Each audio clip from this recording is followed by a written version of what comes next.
Hello guys, I'm here at Macdo Amos for our, how do you call that, night strolling and snack. Ito po sila ang aking pamilya. Ayan. Dito kami sa labas kasi ang sarap ng ambience dito. Yan, drive-thru. Yan sila. And some guys also are here.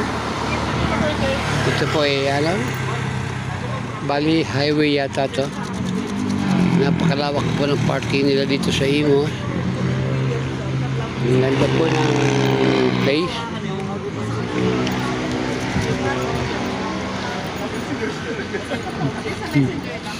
Ang aking apo at malugar at aking anak.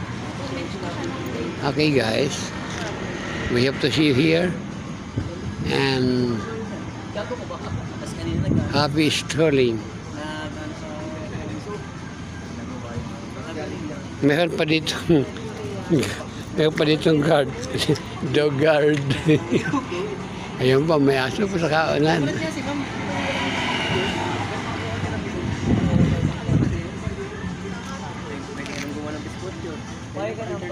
See you later guys.